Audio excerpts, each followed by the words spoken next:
జై శ్రీమన్నారాయణ. ఈ రోజు మేము అన్నవరంలోని శ్రీ వీర వెంకట సత్యనారాయణుని దర్శనానికి వచ్చాం. సత్యనారాయణ స్వామిని త్రిమూర్తుల ఏకరూపంగా పరిగణిస్తారు. స్వామివారి విగ్రహం సుమారు 13 అడుగుల ఎత్తులో స్తూపాకారంలో ఉంటుంది. ప్రధాన ఆలయమైన పై అంతస్తులో శ్రీ సత్యనారాయణ స్వామి యొక్క మూల విరాటం మధ్యలో ఉండగా ఒకవైపు శ్రీ అనంతలక్ష్మి, మరోవైపు శివుడు దర్శనమిస్తే యంత్ర రూపంలో బ్రహ్మదేవుడు క్రింది అంతస్తులో దర్శనమిస్తారు. సత్యదేవుడు స్వయంభూగా వెలిసిన ఈ దివ్యక్షేత్రంలో పెళ్లి చేసుకుంటే ఆ స్వామి ఆశీస్సులుంటాయని ఎందరో జంటలు ఇక్కడికి వస్తూ ఉంటారు. అయితే మొన్నటి వరకు ఆరు బయటని పందిరి వేసుకుని ఆ ఎండావానల్లోనే పెళ్లిళ్లు చేసుకోవాల్సి వచ్చేది. అలా వర్షాకాలంలో ఇబ్బందులు పడిన సందర్భాలు లేకపోలేవు. మా తల్లిదండ్రుల వివాహం కూడా అలాగే జరిగిందట. కానీ ఇప్పుడు ఇక ఆ సమస్య లేదు. ఎందుకంటే నలుగురికి సహాయం చేస్తూ స్వామి సేవలో తరించాలనే ఆలోచనతో శ్రీ లలితా రైస్ యజమానులలో ఒకరైన శ్రీ మట్టే శ్రీనివాస్ గారు, శ్రీమతి విద్యుల్లత గారు ఈ విశాలమైన కళ్యాణ మండప భవనాన్ని నిర్మింపజేశారు. ఈ సువిశాల ఏసీ భవనంలో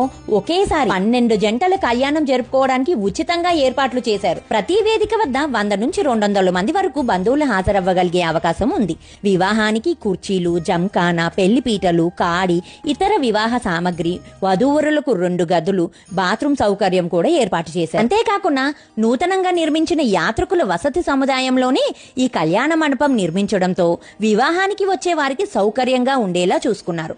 ఈ ఏర్పాట్లన్నీ పూర్తి ఉచితంగా కేవలం సేవాభావంతో శ్రీ లలితా రైస్ వారు దేవస్థానం వారి సహకారంతో భక్తులకు అందిస్తున్నారు. అందుకు వారు ధన్యులు. చూసారా అండి, ఈ ఏసీ కళ్యాణ మండపంలో మండు టెండల్లో కూడా ఎంత హాయిగా ఆనందంగా పెళ్లిళ్లు జరుపుకోగలుగుతున్నారో. దయచేసి ఈ వీడియోని నలుగురికి షేర్ చేయండి. తద్వారా ఆ స్వామి సమక్షంలో ఉచితంగా లభించే ఈ సదవకాశాన్ని ఎందరో ఉపయోగించుకోగలుగుతారు.